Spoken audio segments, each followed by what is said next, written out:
with our training. A lot of discussion around the DNC has been around public safety. And our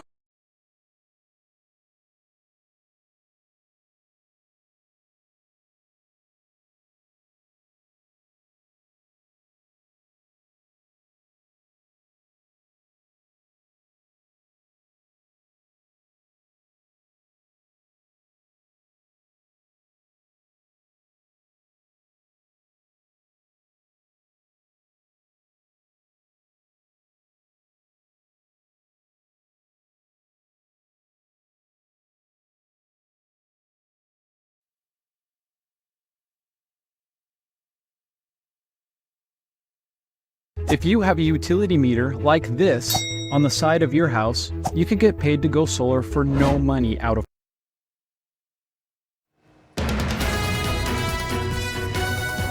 You're watching Como News.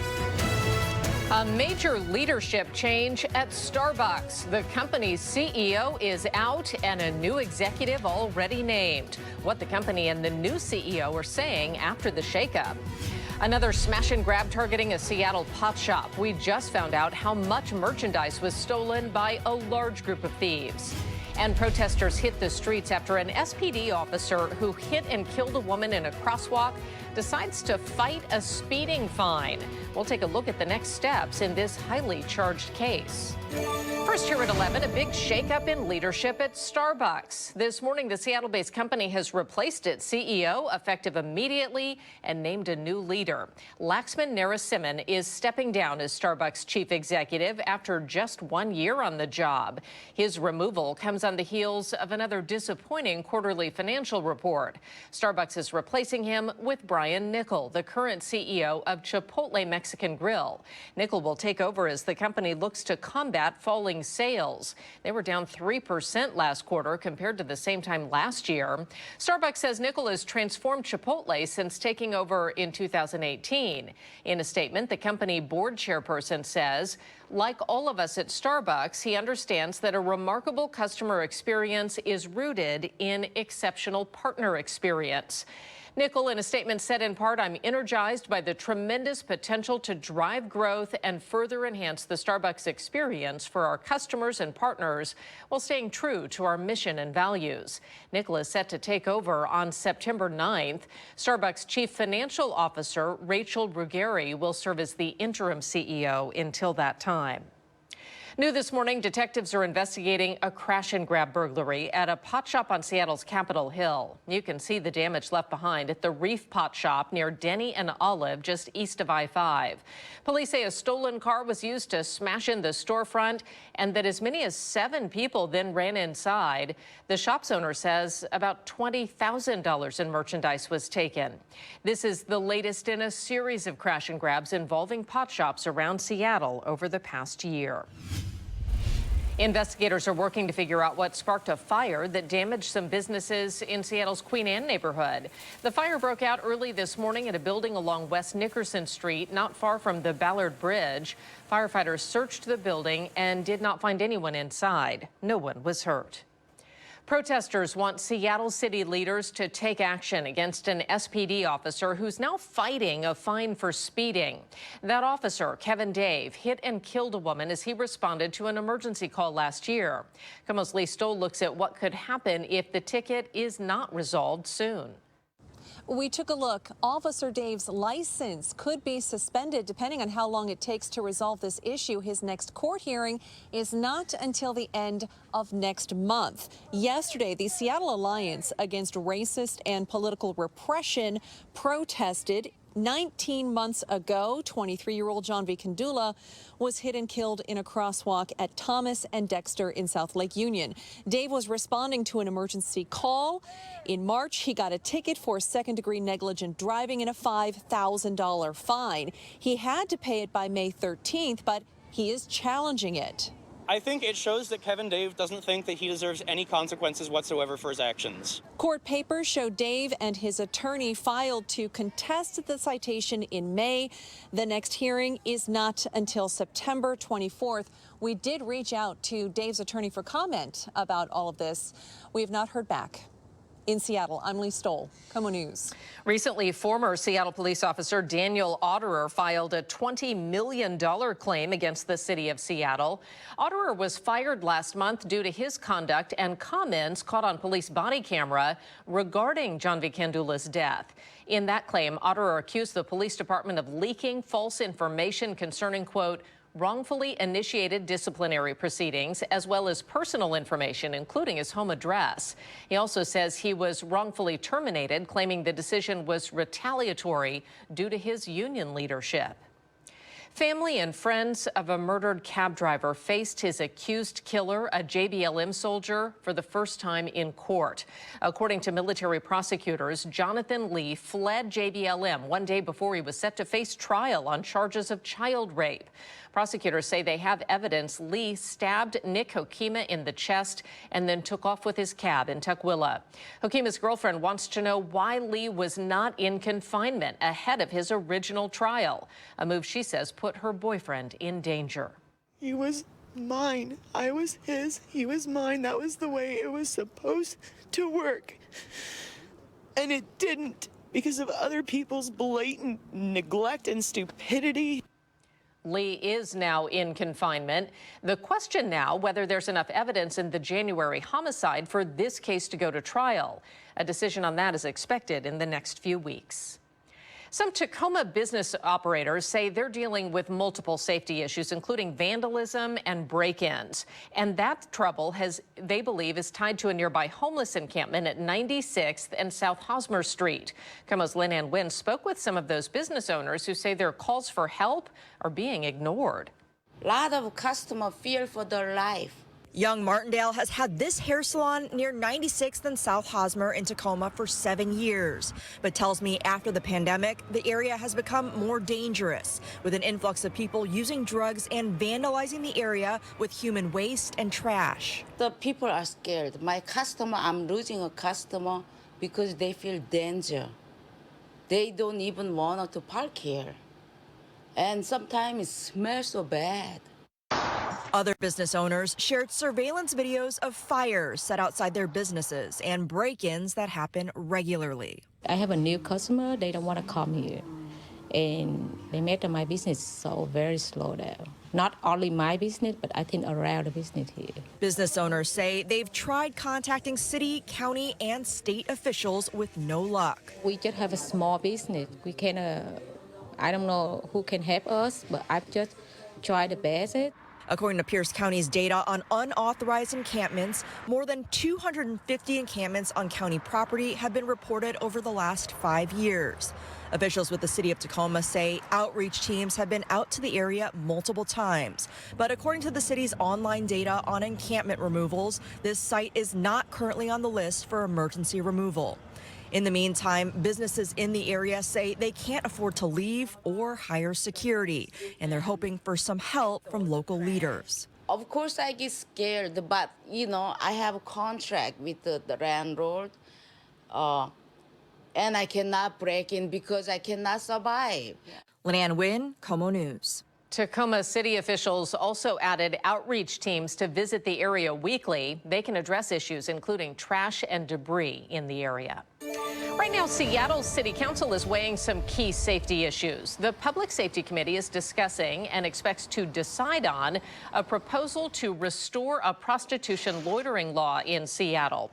It comes as Aurora Avenue North has been plagued by shootings and turf wars between pimps. That law was repealed in 2020. The committee will also vote on a stay out of drug area, or SODA for short. This pertains to the city's ongoing fentanyl crisis.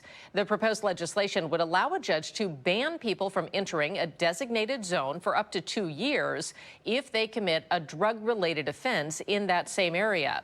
Later this afternoon, Councilmember Tammy Morales will once again bring forward legislation to stop the council from cutting $10 million in funding for student mental health. We have a crew covering all these decisions today. Look for updates on KOMO News starting at 3:30 and on komonews.com. And that brings us to this morning's KOMO Pulse Poll. We're asking, what do you think is the most pressing issue in Seattle right now? You can see 29% of people say it is public safety. Most people, though, 63% say accountability for crimes. 6% say drug use, and just 2% say lack of services funding. If you'd like to vote as well, just point your phone's camera at the QR code there on your screen. It'll create a link and take you directly to the poll at komonews.com.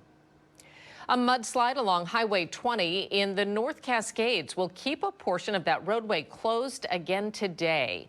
The 9-mile stretch has been closed since last week because of the Easy Fire. The slide came down inside the closure area over the weekend following some heavy rain. Once the road is cleared, WashDOT says it will reevaluate fire conditions to determine whether it is safe to reopen the highway. Taking a live look now at the Seattle waterfront, we're tracking a push to reduce the annual cruise sailings here. Both kids and adults are set to urge the Port of Seattle to take that action during the Port Commission meeting today. Kids dressed in sea creature costumes are set to deliver some drawings and also speak during the public comment period about cruise ships' impact on air, water, and climate, as well as on workers and destination communities. That meeting is set for noon today. 3 different break-ins in the span of just months, and the mounting frustrations of small business owners who say they feel on their own in Seattle. And hi there, everybody. As promised, it's a cool blanket of overcast over us on this Tuesday morning. We've got the clouds that are going to stick around for the foreseeable future. I'll let you know when the summer sun will make a bounce back. My forecast is coming up next. The USS Ronald Reagan's on its way to Bremerton for a new home port here. I'm Denise Whitaker, looking at what people are telling me this is going to be good and bad for this community. And here's our Who Knew question today. 28% of Americans would like to change this about their job. Send us your guesses on the KOMO News Facebook page or X with the hashtag KOMO News.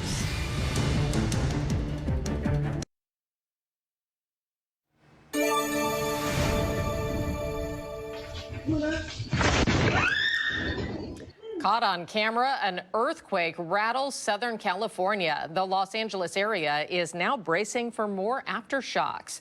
Monday's 4.4 quake shook the Highland Park neighborhood just a few miles north of downtown LA.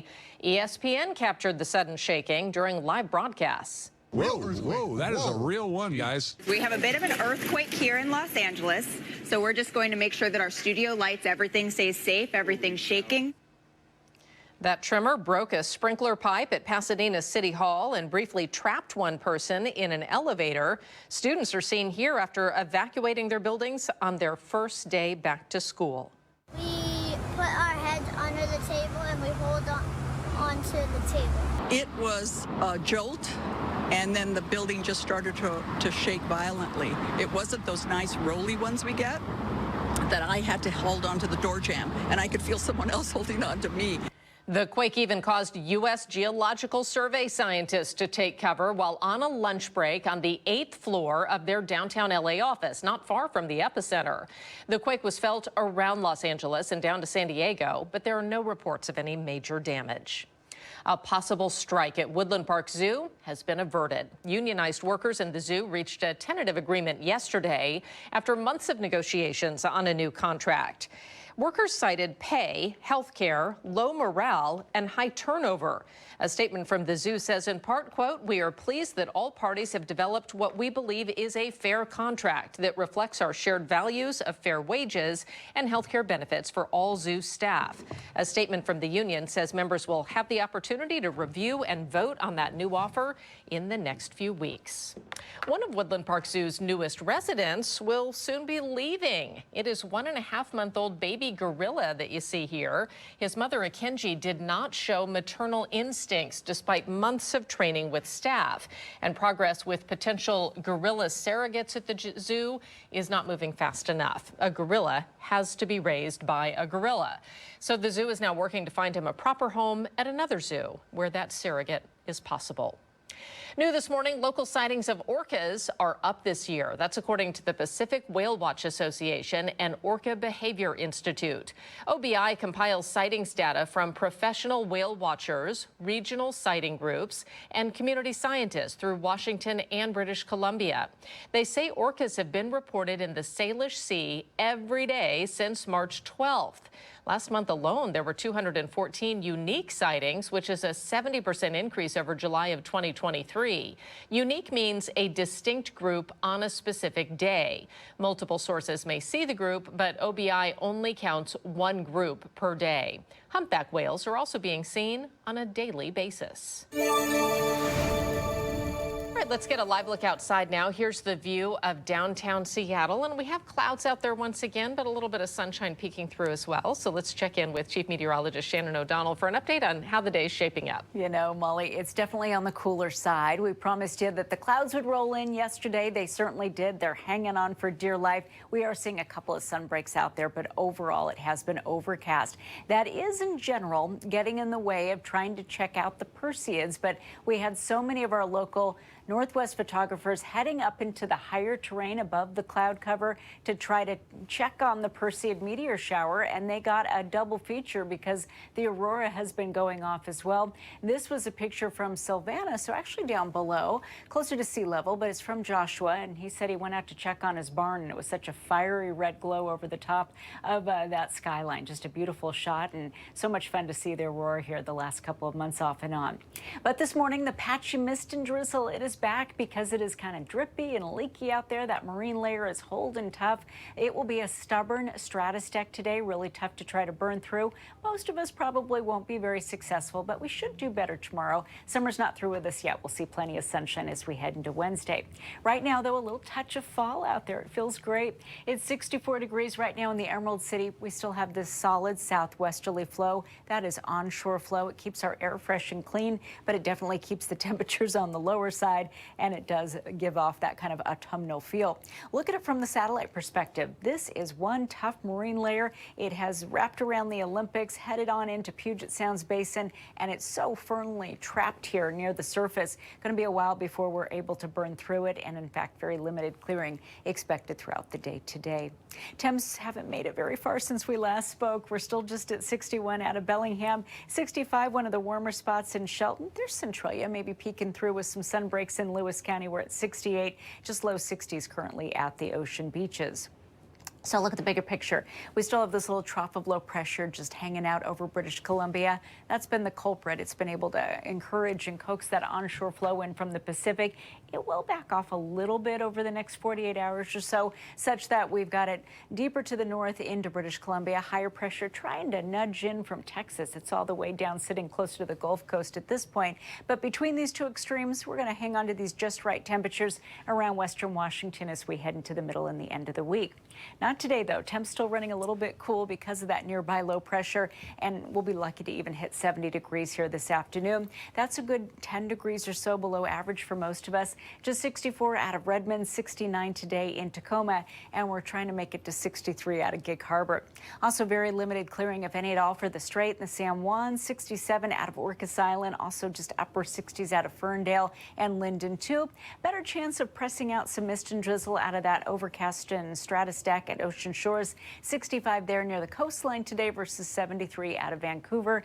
And east of the Cascades, certainly warmer and brighter as it usually reliably is in the summer. We'll see highs back into primarily the 80s, but it is smoky again in sections of the Yakima Valley from a pair of fires there, mainly from the Retreat and the Williams Mine fire burning south of Mount St. Helens. Up over the Cascades, speaking of St. Helens, we'll see highs today just in the low 60s because this marine layer is so thick, it's reaching deep into the foothills of the Cascades, and it's not until you really cross the summit and head into Ellensburg that you're going to see some sunny relief. But Molly, the rest of us should enjoy some sunshine as we head into tomorrow. 75 and sunny, that is weather perfection. And notice we hold into the 70s now into the weekend. Every model run that comes in, by the way, for Saturday is looking a little bit better. I have family outdoor plans, so we've been watching that carefully. If you do too, it looks like right now the showers should hold off until Saturday night, but we'll keep you posted as we get closer. All right, Shannon, thank you. Here's that Who Knew question now. 28% of Americans would like to change this about their job. What do you think it is? So more than a quarter of us. I know there's that big push for the 4-day work week. Yeah. So maybe it'd be the hours. Right, the something like hours. that. I was wondering about that as well. Those numbers maybe would be higher. I don't know. Or maybe the days of the week. Right. Maybe shift it to a Sunday through Thursday. Yeah, or something. something. Like that. Or for the people who do work on weekends, right? I want to get off the weekends. Let's see what other people are guessing today. Oh, just better benefits. Okay. You know, that's always nice. Oh, having a daycare in the facility. Yeah, some big companies have that. Be interesting. Yeah. Bradley says a clean break room. Okay. Oh, that sounds very specific, Bradley. Yeah, it does. And just more vacation time. I feel like a lot of people would like that. Absolutely. Yeah. All right, we'll keep sending in those guesses. You can go to the KOMO News Facebook page or X. Use the hashtag KOMO News. When you need exceptional primary, specialty, and virtual care, Optum is here. From OBGYN and family medicine to surgery and orthopedics. Our care teams have been favorites in this community for 100 years. Obesity is a complex health issue that affects people of all ages worldwide. It greatly increases the risk of serious diseases like diabetes, heart disease, high blood pressure, stroke, and certain types of cancer. Dr. Mira Shah says health consequences can range from a higher risk of early death to long-term conditions that lower your quality of life. Especially our primary care colleagues spend a lot of time with their patients dealing with their blood pressure and their cholesterol and their arthritis and their sleep apnea and their urinary incontinence and their diabetes. Carrying extra weight also increases your risk of certain hormonal cancers, such as breast and endometrial cancer. Obesity is also a risk factor, though, for certain GI cancers, colon cancer, pancreatic cancer, numerous cancers. And we don't always know why, but the link between obesity and cancers is clear. And it's not just the physical toll. The stigma around obesity can affect mental health as well. Dr. Shah encourages talking with your healthcare provider about your weight loss options. Children who have too much screen time could grow to have temper issues. A new study says kids who use tablets at 3.5 years old are more likely to show anger and frustration than others. These findings are based on a survey of more than 300 parents of preschool children. Researchers say early tablet use could lead to greater emotional problems later. Experts say while there are apps on tablets that are educational, electronics should not be used as pacifiers. Well, it's a tough reality this time every year. Blood donations dip. Right now, KOMO 4 and BloodWorks Northwest are teaming up to encourage donations at this critical time. To schedule an appointment to donate blood, go to komonews.com/bloodworks. You can also point your phone's camera at the QR code there to create a link. You'll enter your zip code to find a blood drive or donation center close to you. It is safe, easy, and you can help save a life. We'll be right back.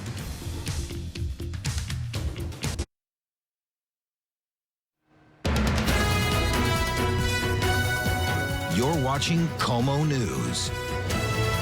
Thieves have now smashed up a Seattle clothing store 3 times in the past several months, and the owner says the lack of a police response makes the situation even worse.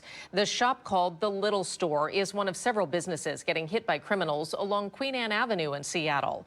KOMO's Joel Marino spoke to the owner and others about the ongoing impact of all this property crime. If they knew the surveillance camera was there, it didn't faze this pair, who tried to break in with a heavy rock. They kind of like have a 3 or 4 inches big stone, and they just like throw it onto both windows. The glass shattered but didn't give, so they threw the rock again, and then a 3rd time.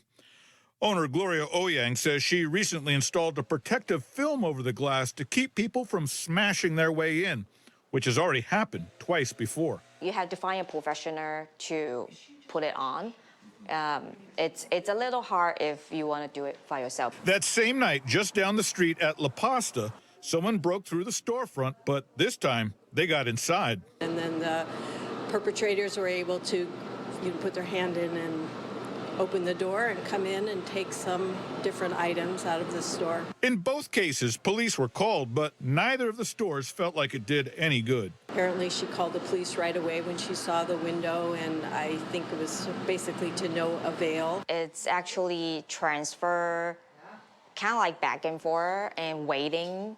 And I think I spent like 20 minutes for waiting, and then I gave up. I love this neighborhood. Ouyang did submit an online report for this incident. She also reported the break-ins from earlier this year, but she has lost all faith in the police response at a point when crime is really taking its toll. I don't get any follow-up from the last two break-in. Like this time, I don't even talk to them. Joel Marino, Komo News. KOMO News reached out to Seattle police about the concerns raised by these business owners. A spokesperson said the department has moved to online reporting when it's not an emergency situation or the suspect is no longer at the crime scene and there is no clear suspect information for detectives to follow up. Investigators have now released new photos and a few new details about a deadly house fire in Skagit County. This fire happened on Friday in the town of Concrete off State Route 530 just before 10:30 in the morning. The two-story home was destroyed in the blaze. At least 3 bodies were pulled from the home, which investigators are calling a crime scene. Seems like the fire really burnt fast and hard all the way down to the foundation, so it just kind of leads you to question, what was the situation there? Police are now asking for the public's help to find this blue 1994 Chevrolet pickup truck that was missing from the home. If you have any information, you're asked to call Mount Vernon Police. The notorious driver of the Belltown Hellcat was taken back into custody for violating the conditions of his release. Miles Hudson was ordered by the court to stop posting on social media platforms, Twitch and Instagram. A judge claimed Hudson tried to sidestep those conditions of his release by slightly changing the name of his accounts and then continuing to post. The judge has now increased his bail to $15,000 in the stalking case and set a new bail of $2,500 in his reckless driving case. Hudson is due back in court next month for a civil case filed against him by the city. The Pierce County Sheriff's Department is releasing some new details this morning about the seizure of more than 5 dozen dogs from a property in the Lake Bay area. Animal Control shared photos of the dogs that were removed a couple weeks ago. Investigators say they went to this property after a complaint from a person who bought a King Charles Spaniel that had parvovirus. When officers arrived, authorities say they found dozens of dogs living in cages inside a trailer, many with no water. Several of them tested positive for the virus, and some puppies were so sick they had to be euthanized. A total of 68 dogs were seized. Investigators say the prosecutor's office is now reviewing possible charges of animal cruelty. The population of Bremerton and Kitsap County will grow by more than 3,000 people later today. Another aircraft carrier and its crew are set to arrive at Naval Base Kitsap Bremerton this afternoon. KOMO's Denise Whitaker explains the impact on the region. The USS Ronald Reagan, a Nimitz-class nuclear-powered aircraft carrier named in honor of our 40th president, will now call Bremerton home. Her crew of 2,800 said so long to its Japanese home port months ago. The ship had been home ported there since 2015, but now change is on the horizon.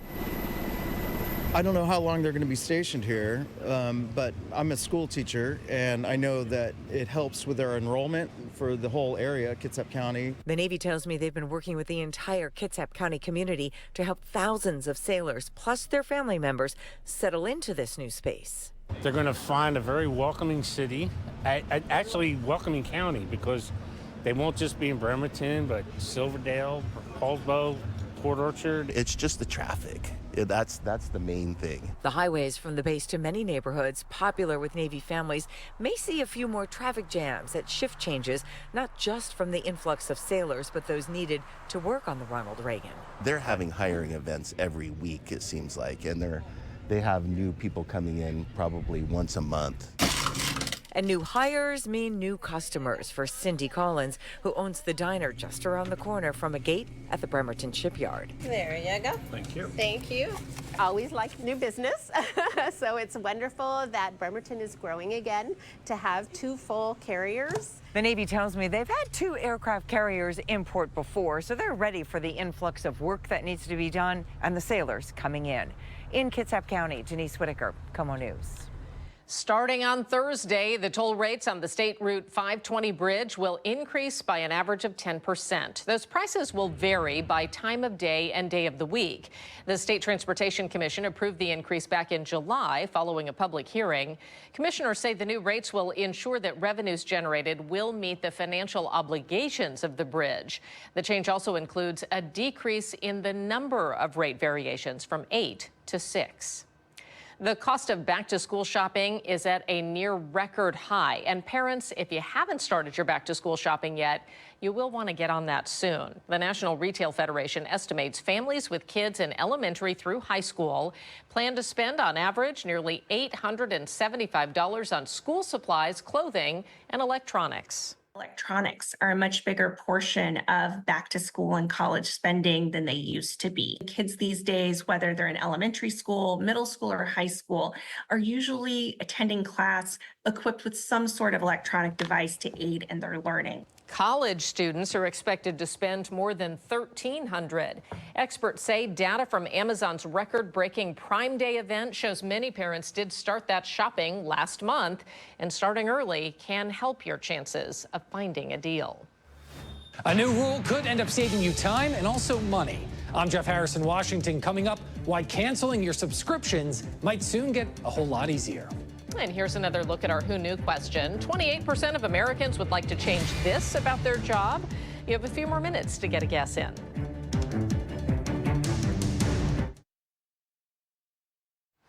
The Biden administration just announced a handful of policies to make canceling subscriptions and memberships just as easy as it is to sign up. Anyone who has a streaming service, a gym membership, or owns a phone could be impacted by these rules. The National Desk's Jeff Harris explains.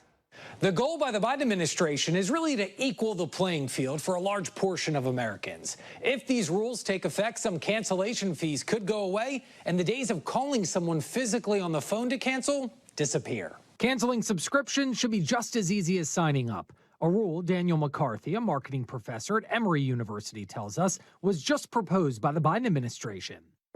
Where it's pretty easy to sign up. You can go to a website, for example, and sign up, but then if you wanted to cancel, you can't use the website.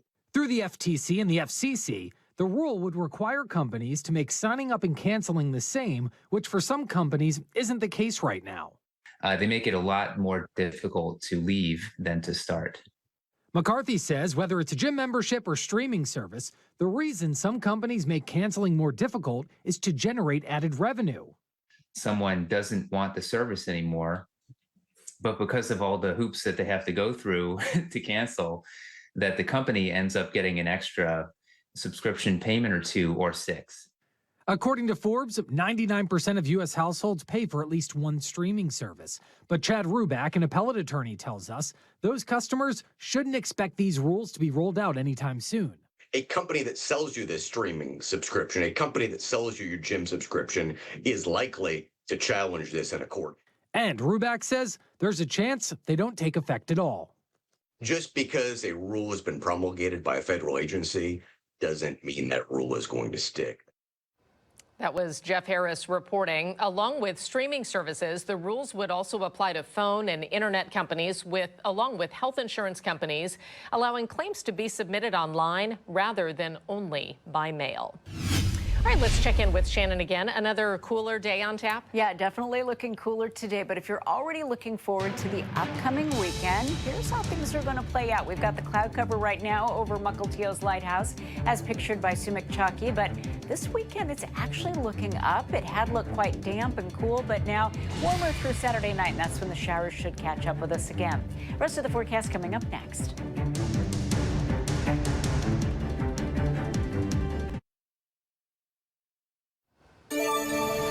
Time to get a live look at the big board on Wall Street. Right now, you can see plenty of green. The Dow is up more than 370 points right now. Stocks have been jumping on a positive report showing inflation cooling.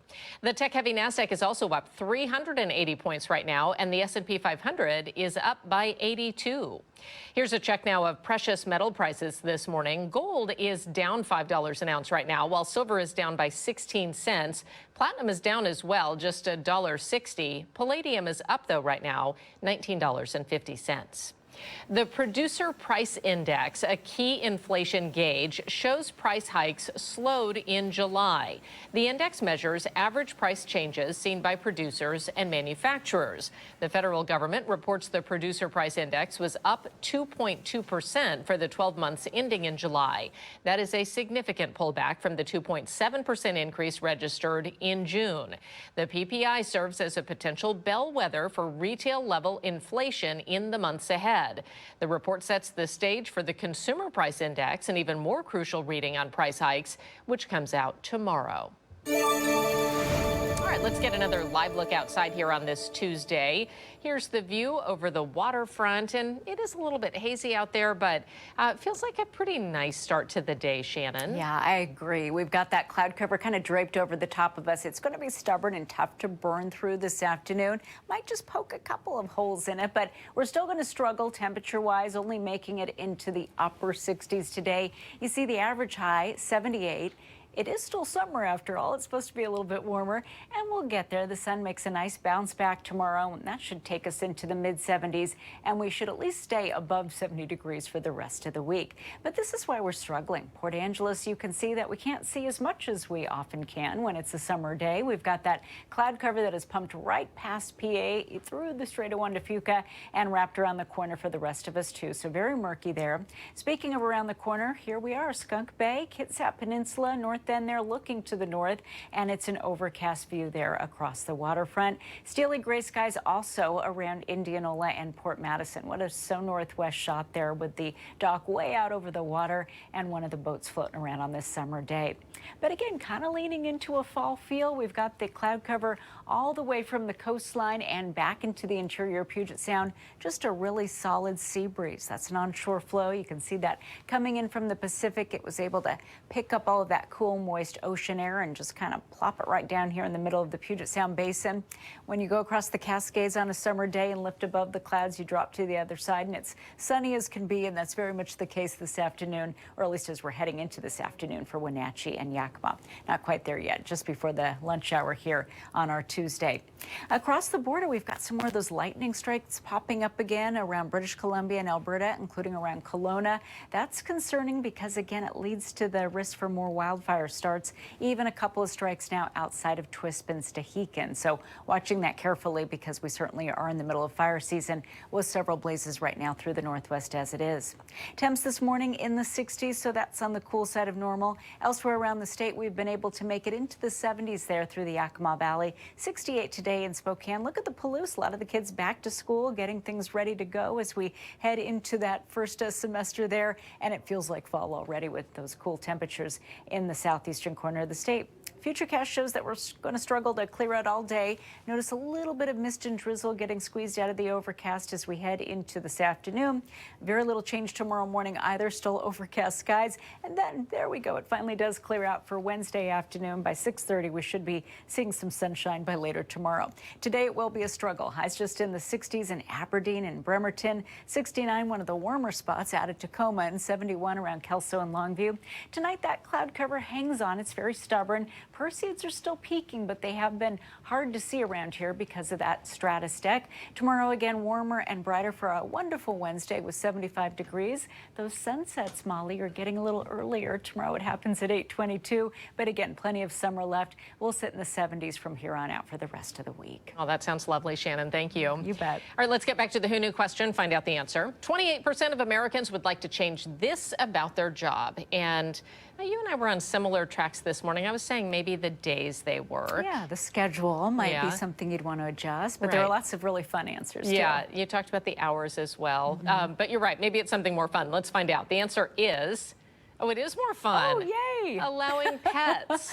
Once in a while, we get some pets through here, especially We do. Humane Society, and it does brighten our day. It always does. Yeah, 28% would like to have their pets allowed all the time. Some businesses are going that way. So That's right. Michelle Hall and Vicki Winston were among our viewers to send us the right answer today. Well played. Before we take a break, here's today's America's Steals and Deals. The following segment is sponsored by Naki. I know I've been trying to make better choices when it comes to my diet. Fruits and vegetables are something that I try to incorporate, but with the prices at the grocery store right now, it's kind of hard.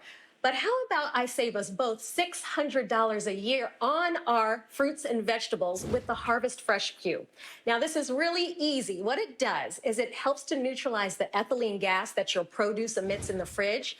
And that way, those fruits and vegetables last up to 5 times longer, up to 4 to 6 weeks. So they stay fresher, so that we have an opportunity to put them in our summer salads, to use that fresh fruit for our morning French toast. And to put it in the fridge is really easy. You actually remove the sticker around your Harvest Fresh Cube, and you place it on the shelf.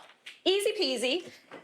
And this will even help to keep that elusive avocado fresher longer. I know as soon as I cut one, it starts turning brown, but not when you use the Harvest Fresh Cube. Now, this is a 6-month supply. So you'll use 1 cube for 3 months, and then you'll pop in the second one at that 3-month mark. Right now, we're offering 30% off on Harvest Fresh Cube. Head to asadeals.com for this exclusive offer and start making better choices, eating healthier, and enjoying those summer fruits and vegetables.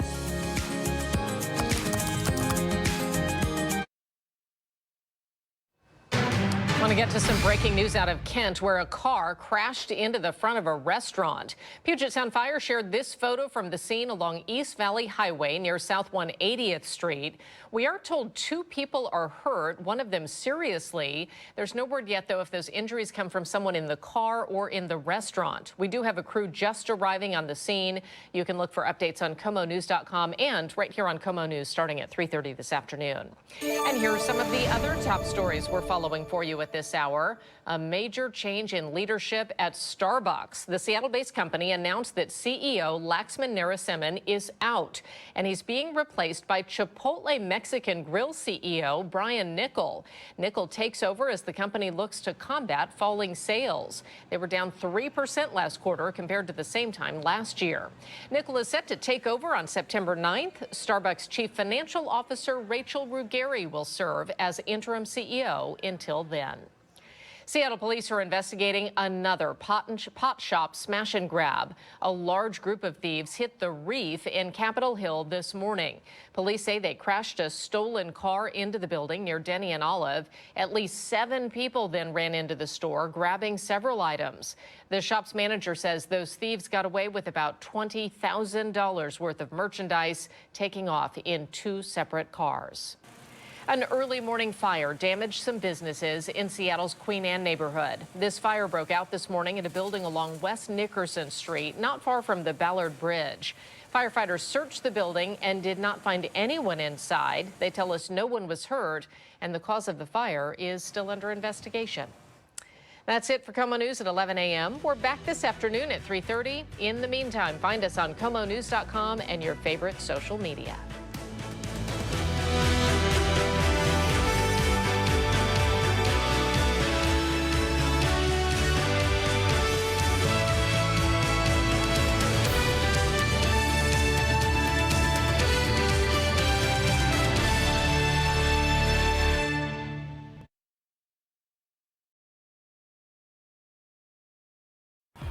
We back, baby.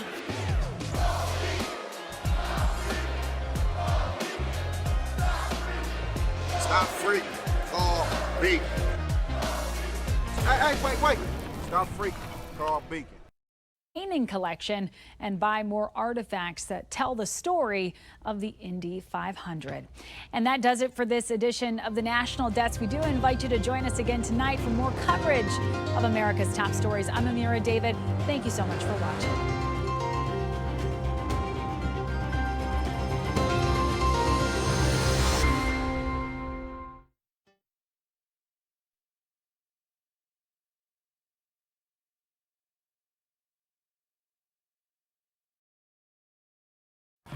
We back, baby.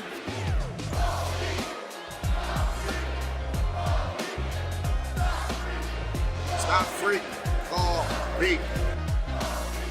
Hey, wait. Stop freaking. Call Beacon.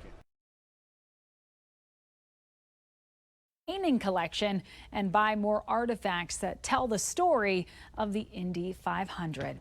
And that does it for this edition of the National Desk. We do invite you to join us again tonight for more coverage of America's top stories. I'm Amira David. Thank you so much for watching.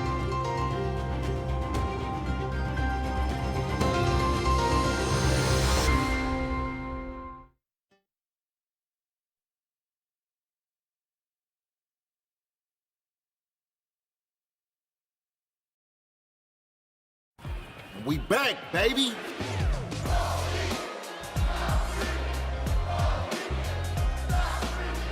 Stop freaking. Call Beacon. Hey, wait. Stop freaking. Call Beacon. Painting collection and buy more artifacts that tell the story of the Indy 500. And that does it for this edition of the National Desk. We do invite you to join us again tonight for more coverage of America's top stories. I'm Amira David. Thank you so much for watching.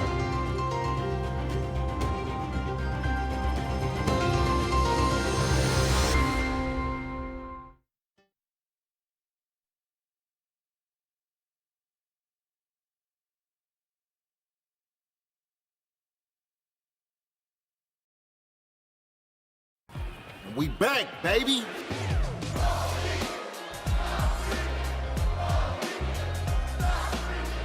Stop freaking. Call Beacon. Hey, wait. Stop freaking. Call Beacon.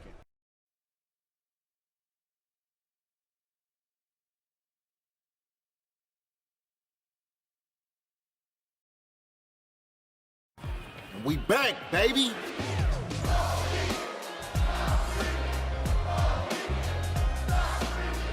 Stop freaking. Call Beacon.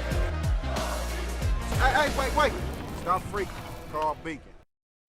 Going to be a noisy place. It's in the flight pattern in a way, but these homes are going to sell for half of what other homes in the neighborhood are selling for right now. There's a home just down the street that's listed at $800,000. The homes that are being built here, 3-bedroom and 4-bedroom homes, are going to be selling for anywhere in the 300s to low 400s. Now, of course, there's a caveat that comes with this. Families who would like to buy one of these homes have to qualify, which means they have to earn 80% or less of the federal poverty level. Now, these homes won't be completed until the summer of 2025, but now is the time for families to sort of jump in and decide whether or not they would like to buy one of these 40 new homes.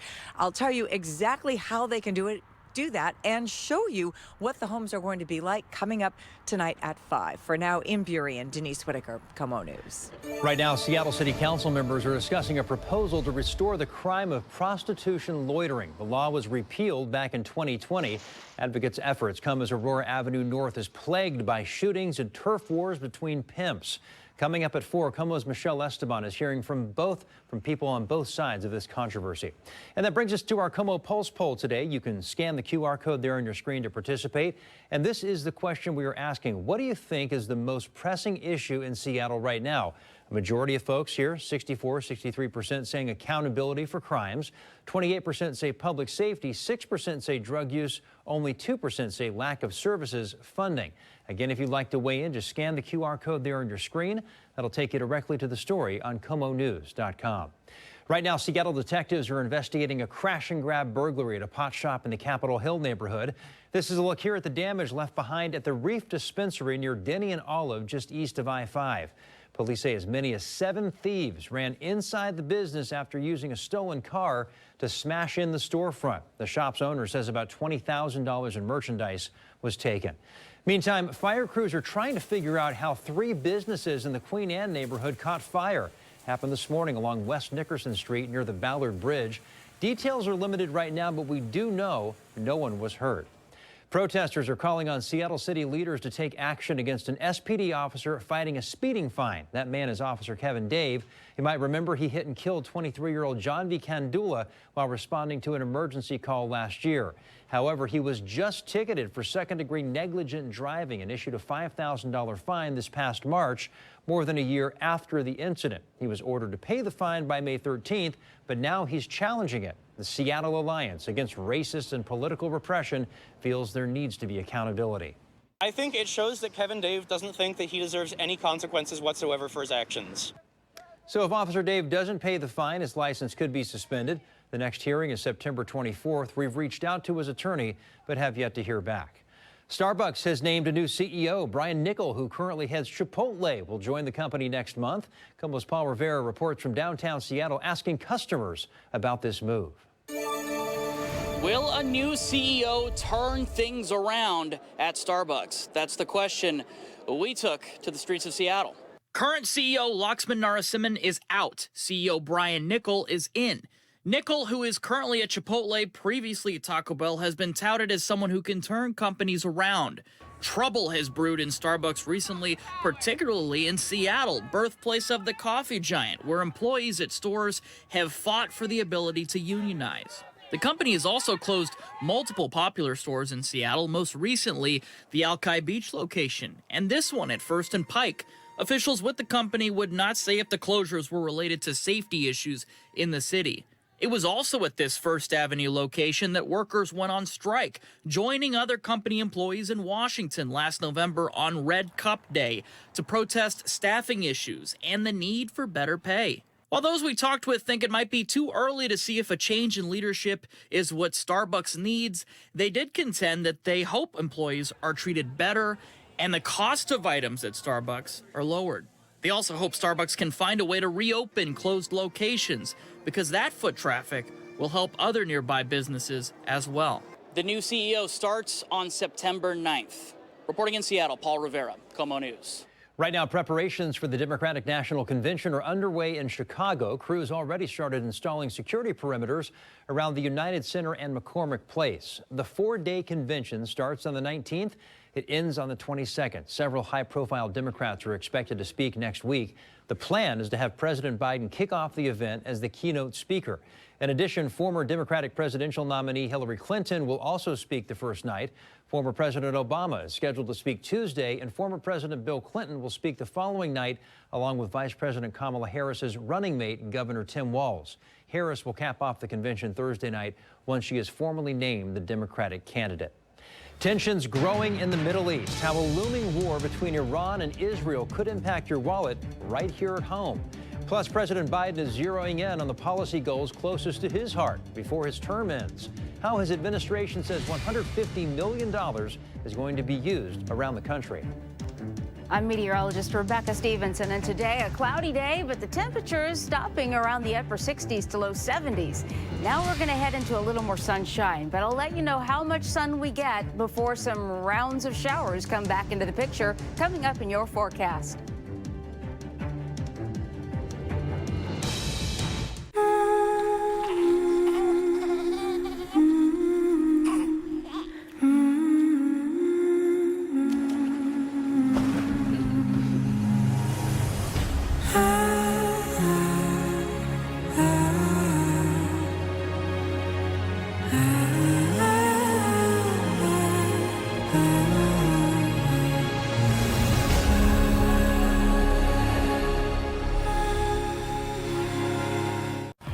We back, baby.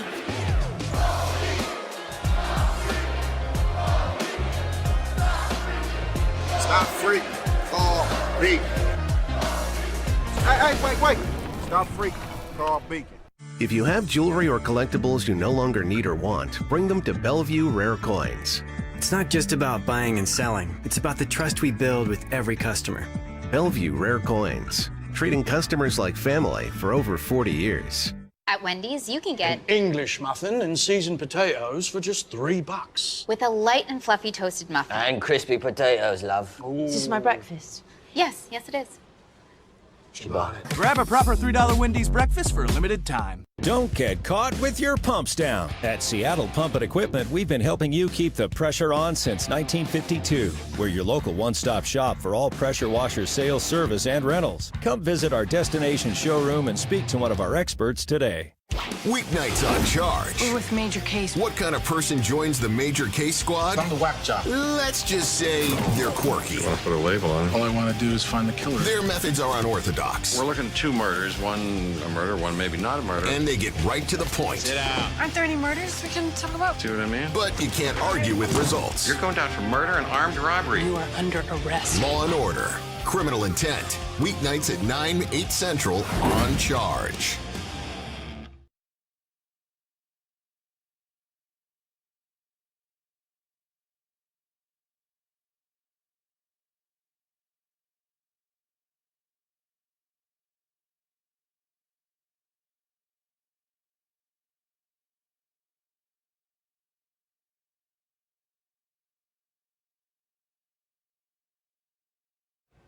Now that President Biden only has months left in office, he's focusing on policy goals such as his Moonshot initiative aimed at reducing cancer deaths.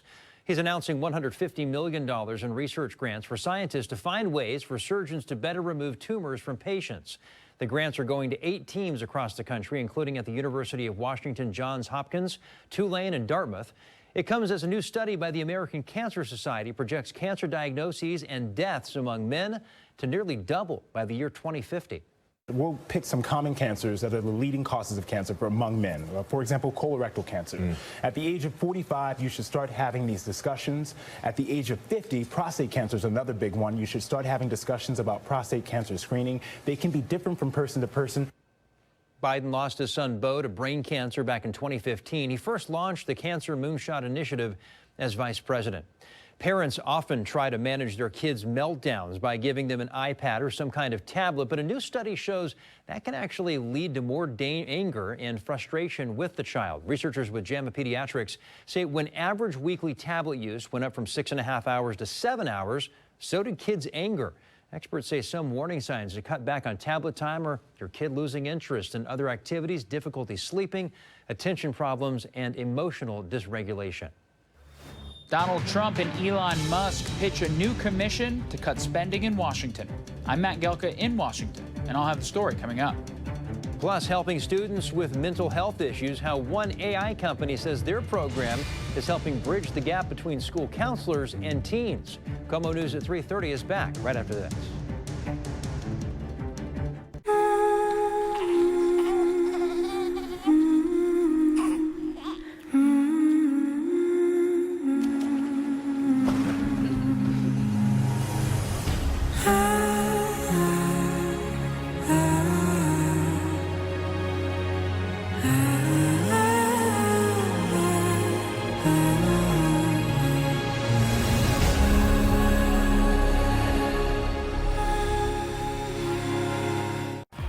We back, baby.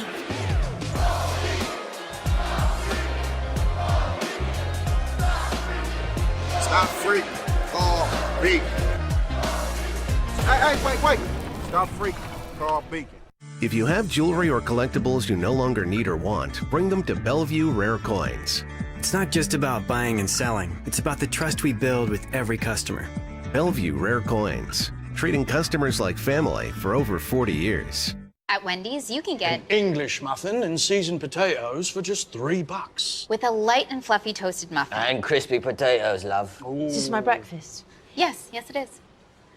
She bought it. Grab a proper $3 Wendy's breakfast for a limited time. Your prayers and gifts give hope to Israel. Your gift of $45 will make sure that the people of Israel have mobile bomb shelters, emergency supplies, and the hot, nutritious meals that they so desperately need. Don't get caught with your pumps down. At Seattle Pump and Equipment, we've been helping you keep the pressure on since 1952. We're your local one-stop shop for all pressure washer sales, service, and rentals. Come visit our destination showroom and speak to one of our experts today.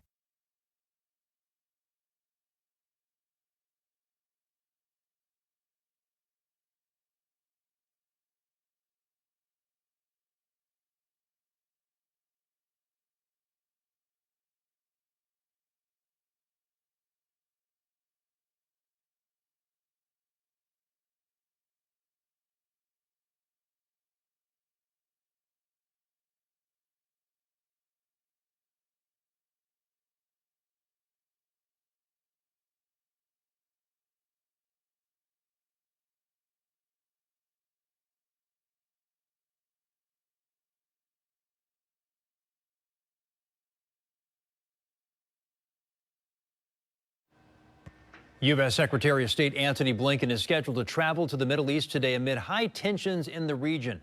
Comes as the Israeli Air Force announced it's banning its members from leaving the country as they remain on high alert for a potential attack from Iran. White House officials say Iran and its proxies could launch a, quote, significant set of attacks on Israel as early as this week. Iran has vowed to retaliate for the recent assassinations of top Hamas and Hezbollah officials. Fears of a potential Mideast regional war are having global consequences. The tension is increasing oil prices, with U.S. crude jumping 4.2% yesterday and Brent crude gaining nearly 3% the same day. Traders worry a war could stop the flow of oil in the critical Strait of Hormuz. Now to tech CEO Elon Musk pitching a new government commission to former President Trump during their Spaces conversation yesterday on X. The focus would be on wasteful government spending, but figuring out what to cut, well, that's the tricky part.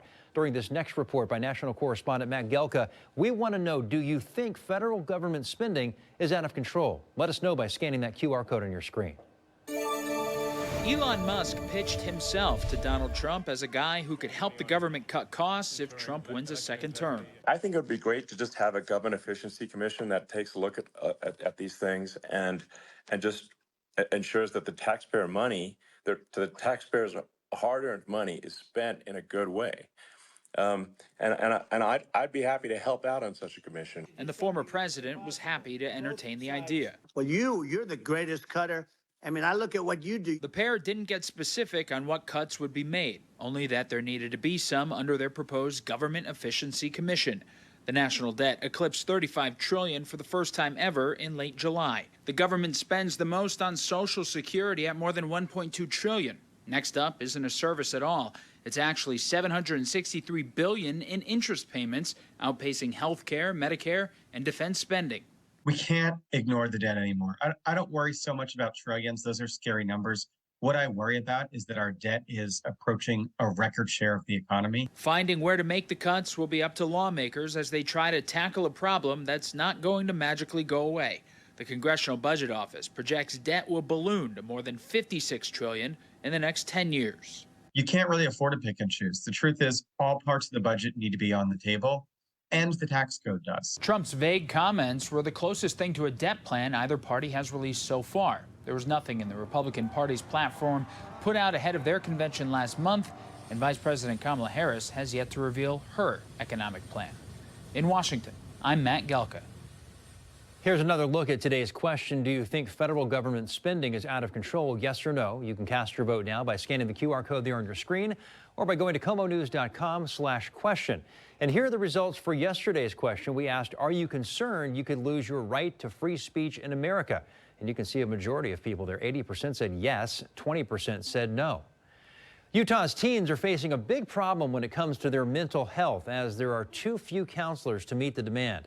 Paul Nelson with our sister station in Portland looks into whether AI can actually help kids needing behavioral health care or if it's just making things worse. We've all seen cases of AI either getting things wrong or just making stuff up. If I asked a chatbot to tell me how Dwayne "The Rock" Johnson won World War II, the AI would just make up a story. But the makers of a relatively new AI service say they're taking steps to ensure that the advice it gives is good. And they say too many students need help sooner than they can otherwise get it.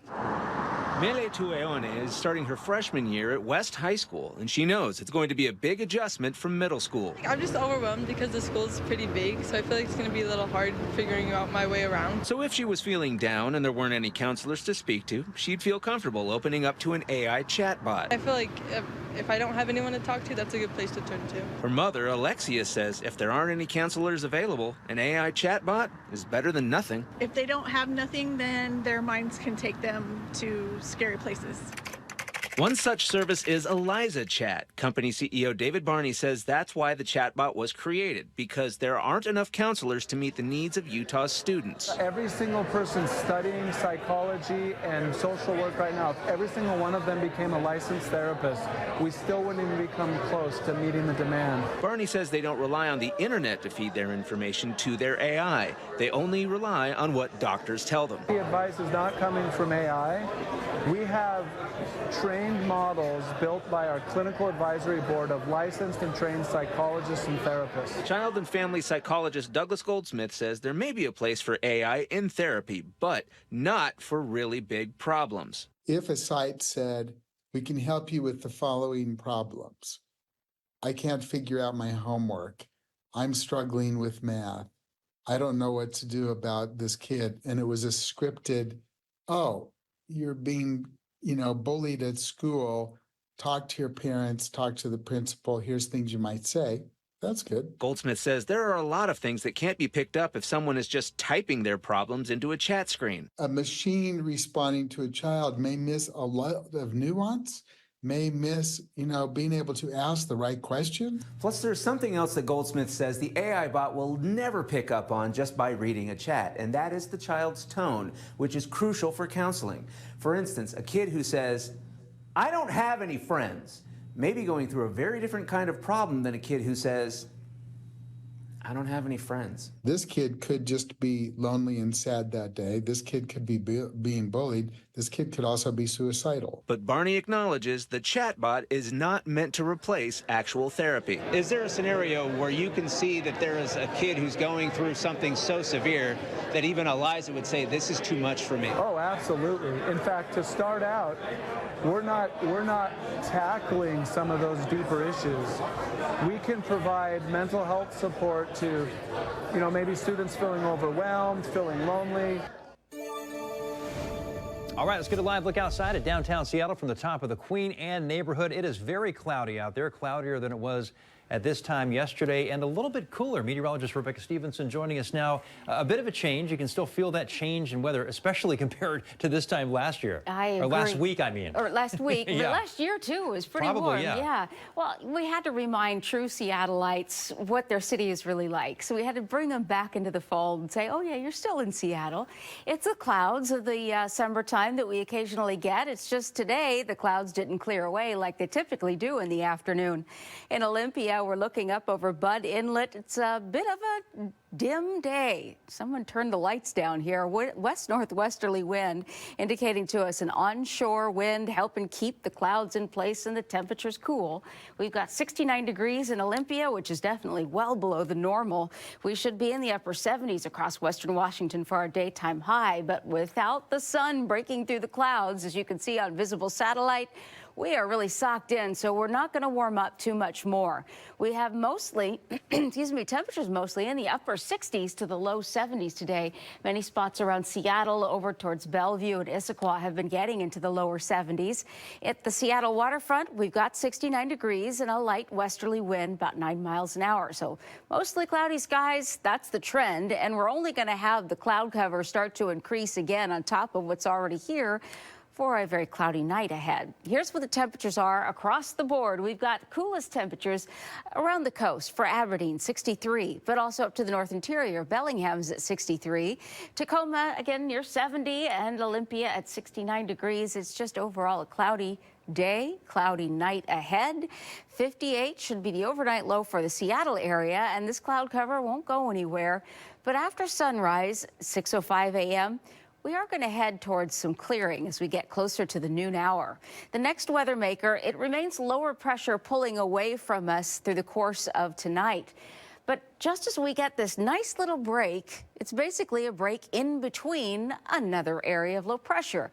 Now, this isn't going to move into Oregon until we get into Thursday, and it starts to wreak havoc on our weather, mainly in the Cascades. The mountains will start to get some showers and thunderstorms once again at the end of our week. So for tomorrow, we'll expect some more sunshine, and our temperatures are going to get back to normal. Overnight tonight will be in the mid to upper 50s. So we'll have those temperatures drop down. The clouds will be thick, so we won't get much stargazing. But all you have to do is go over the Cascades to see what's going on around, say, Wenatchee or over towards Moses Lake. You'll have nice clear skies to see if you can catch some of the Perseid meteor showers still going. Now, tomorrow's forecast will be for Seattle to have a high at 77. So that's right at normal. It's 78 being the normal. We're right there. As we get to Maple Valley and Enumclaw, we should be hitting 75. Still some spots near the water in the upper 60s, like Gig Harbor, but most areas will be breaking the 70-degree mark. Even around Friday Harbor and Orcas Island, low 70s, and Sequim right around 71. Mount Vernon and parts of the Skagit Valley getting closer to 74. On the coast, Even the clouds breaking up along the beaches. We'll see some late day sunshine for the beach. Highs will stay mid-60s. Olympia around 78, becoming partly to mostly sunny and east of the Cascades. Sunshine should come through for us here as well. Temperatures will be slightly warmer in the mid to upper 80s. 7-day forecast for Seattle shows how we're going to become mostly sunny later tomorrow, and the temperatures will be at their warmest. Now, Thursday, Friday, it's still morning clouds, but we'll get the afternoon sun back and temperatures stay in the 70s. It's over the weekend. We've got a weather disturbance coming through that threatens late Saturday night showers and definitely some rain showers and a little breezy winds skirting through our area on Sunday. The light showers, Preston, but still, it's a little wetter over the weekend. I don't know that folks really love that around summertime. All right, Rebecca, we'll deal with it. Coming up on KOMO News at 4 o'clock. I'm Christine Frizzell in Washington, where old comments are bringing up new questions about Vice President Kamala Harris's policy positions on the border. First came these barriers, now comes the conversation and debate for proposed legislation to keep sex trafficking and gun violence off Aurora Avenue. I'm Michelle Esteban. The story just ahead.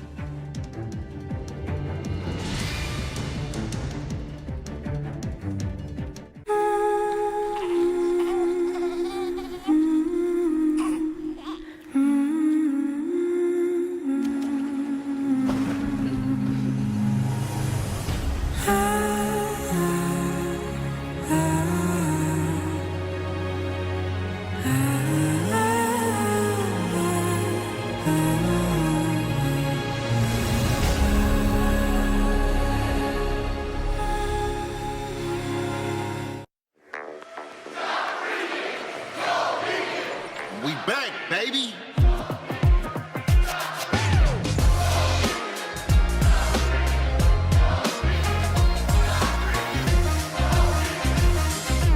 Hey, man, these people freaking. Gotcha. It's okay. We do commercial plumbing and residential electrical too. Man, you know what's up. Hey, wait. Stop freaking. Call Beacon. If you have jewelry or collectibles you no longer need or want, bring them to Bellevue Rare Coins. It's not just about buying and selling. It's about the trust we build with every customer. Bellevue Rare Coins, treating customers like family for over 40 years. At Wendy's, you can get An English muffin and seasoned potatoes for just $3. with a light and fluffy toasted muffin. And crispy potatoes, love. Is this my breakfast? Yes, it is. She bought it. Grab a proper $3 Wendy's breakfast for a limited time. What the flip is this? It's TBD weeknights. Would you repeat that? I said it's TBD weeknights. It's amazing. And it's even more amazing with Key and Peele and Whose Line Is It Anyway? Oh, that's nice. That was spectacular. You did blow my mind. Oh, no. Where are you going? There you are! Disperse! Wait for it. What is happening? I'm getting goosies over here. You're on your way to a fun night. Weeknights on TBD.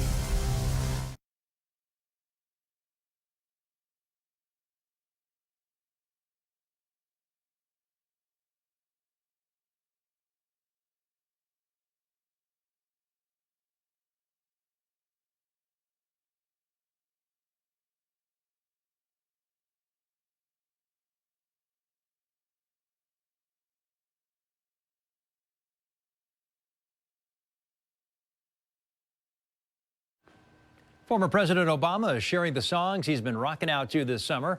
Obama released his annual summer playlist on social media yesterday. In typical form, his selections run the gamut. They range from viral songs like Tommy Richmond's $1 Million Baby and Paul Russell's Lil Boo Thing to tracks by established artists like Sting, Bob Dylan, and Jill Scott. There's a spate of classics from Blackstreet's No Diggity and Where Did Our Love Go by the Supremes. On the air and online, we are always here for you. Head to KOMOnews.com. Find us on your favorite social media platforms. KOMO News at 4 is just 90 seconds away.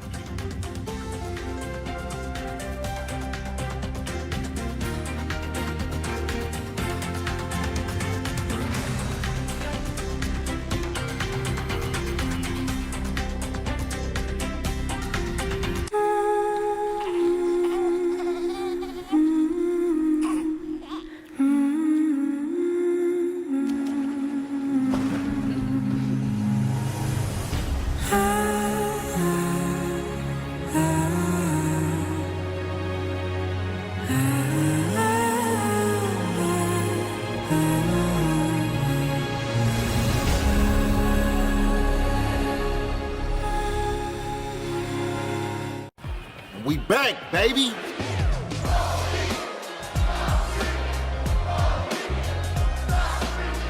Stop freaking. Call Beacon. Hey, wait. Stop freaking. Call Beacon. If you have jewelry or collectibles you no longer need or want, bring them to Bellevue Rare Coins.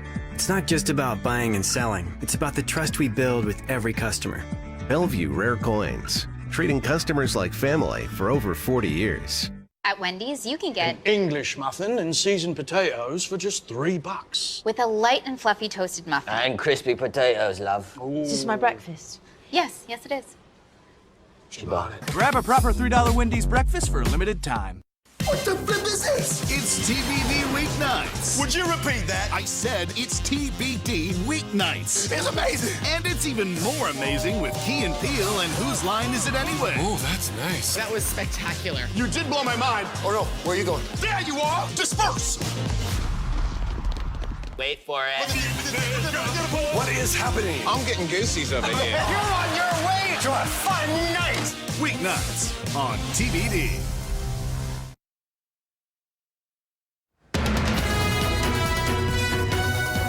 You're watching Como News. It will not go away. It'll just go to another area. Are we doing the most we can to reduce gun violence here? The city council considers restoring prostitution loitering laws. We look at both sides of the proposal and how it would be enforced. Late night noise riling the neighborhoods around Seattle's Magnuson Park, and what's being done about the parking lot parties that have been ongoing all summer. And a church in Tacoma could be transformed into shared youth housing for dozens of young adults. Why some in the community are against the idea.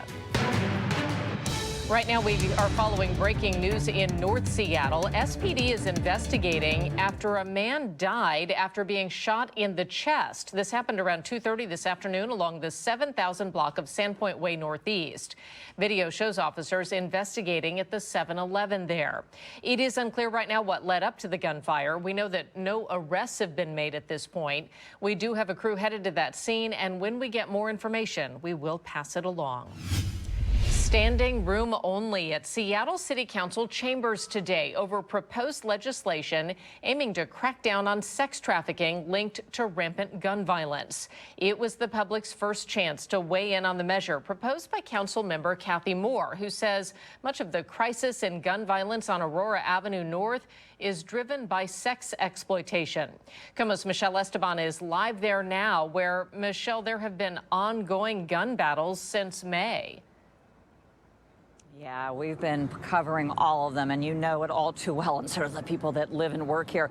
Everyone, Molly, as you might imagine, they agree something needs to be done. And I have to say the majority of people that we heard from at City Council today support the proposal, but there definitely were voices who were concerned that this could create even more danger. A lot of interest, as you mentioned. More than 160 people signed up to be heard. Today was the first reading of the proposal and the first chance to hear public comment. Now, you'll recall Seattle Council repealed the loitering law back in 2020, but this is a different version. This law would target the buyers of commercial sex with multiple grounds for arresting buyers. The sex trade so lucrative that Councilmember Moore said it is fueling this regular gun battle over turf wars. And over turf, I should say. As for sellers, the legislation makes clear that diversion, not prosecution, is the preferred approach for people engaging in prostitution. The shootouts not limited to Aurora, but neighboring streets as well. From mid-May to mid-July, SPD data revealed 31 shooting incidents in the area and several more since then. Now, we heard from sex workers who said no to the legislation, insisting it won't change anything, to business owners and residents who are so fed up they are ready to try anything, and they think this is a good start. From what I've read of it, I can see in the wording that it's meant to target the Johns and pimps, and those are the ones who need to be held accountable. And so I think that anything that takes steps toward reducing that problem, I'm all for it. And so all that's going to happen is they're forced somewhere else, but they're still there. And so we can't criminalize. We need to help. Now, Councilmember Councilmember Kathy Moore's legislation also calling for establishing what's called a stay out of area of prostitution, or a SOAP. That is an area that will be designated around Aurora Avenue North from 85th Street all the way up to 145th. So that means if you're arrested or if you're convicted of a prostitution-related crime, you could be prohibited by a judge from being in that area. Now, of course, there are always some limited exceptions. That is the very latest. We're working on much more on this story. We'll have more coming up at 6 o'clock. Molly. Well, Michelle, we said today was the first chance for the public. What comes next? There will be another chance to hear from the public September 10th. So if you want to weigh in, you can. And I have to say this, Councilmember Moore really encouraging the public to respond. She says, you know, we want to hear from everybody. We want to know what they think. That's how they tweak legislation. They get that feedback. So she's encouraging folks to email every council member or the council member from your district about how you feel about the legislation. Molly?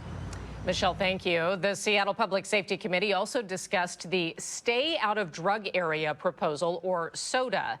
This legislation would make it a gross misdemeanor for a person to enter a designated drug-free zone for up to 2 years if they commit a drug-related offense in that area. Several spoke both for and against it during today's public comment session. It's essential that we interrupt this arrest, release, and return cycle with legislation like the SODA. As an addict in recovery, access to services helped me and has helped me maintain sobriety and stay stable. There are multiple community services in the